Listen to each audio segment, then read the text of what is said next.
जय श्री महाकाल। मेरे भक्तों,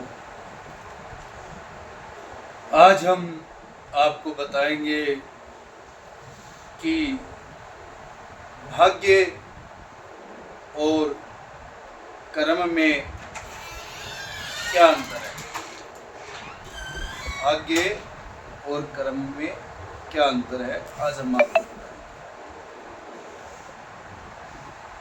भाग्य है वो भगवान परमात्मा कहते हैं ना कि जब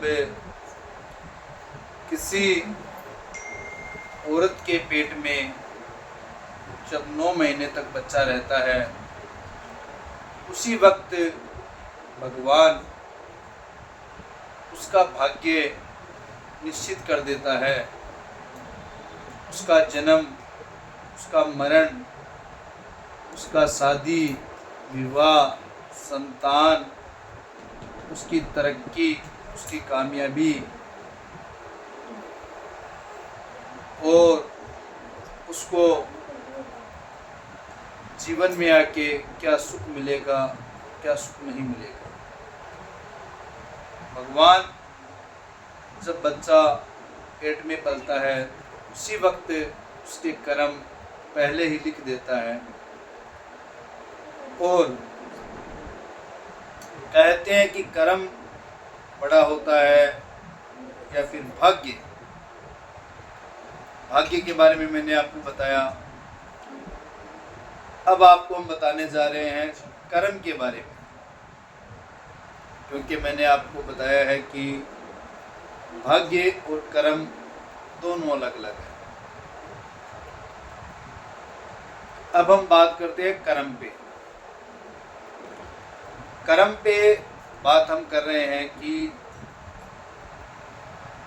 इंसान अगर उसको अपनी ज़िंदगी में कोई भी तरक्की करनी है या कोई भी उसको अपने सपने पूरे करने हैं या उसको जीवन में आगे बढ़ना है, तो उसके लिए उसको कर्म करने ज़रूरी होते हैं।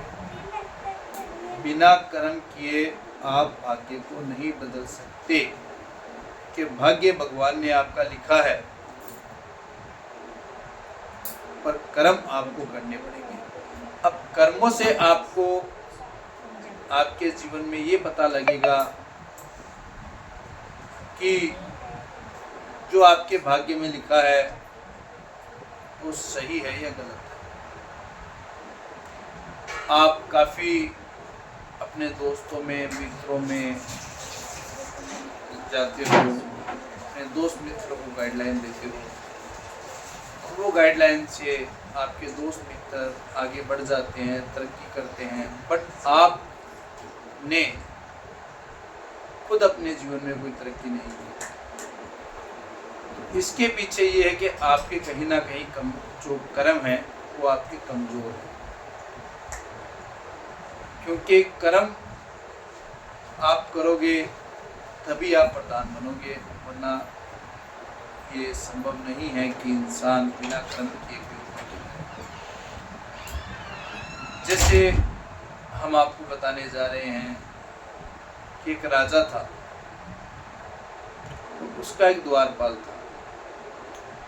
राजा ने अपने जीवन में बहुत सारे धर्म किए, पुण्य किए, मंदिर बनवाए, संकट घड़ी के ऊपर लोगों को अन्न दिया। पर यमलोक में जाने के बाद यमराज ने उसका फैसला ये लिया कि क्या फैसला लिया यमराज ने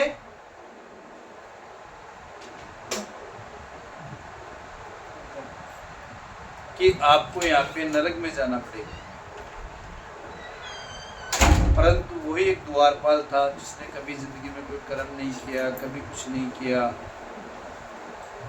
और उसका जीवन ऐसे समाप्त हो गया। उसको यमराज ने कहा कि आप स्वर्ग में जाओ।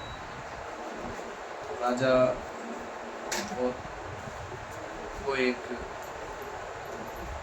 वालन बात सोचने लग गया कि ये क्या हुआ। आगे की कहानी हम इसके आगे आपको बताएंगे नेक्स्ट वीडियो में। आप हमारा चैनल लाइक और सब्सक्राइब जरूर करें। धन्यवाद।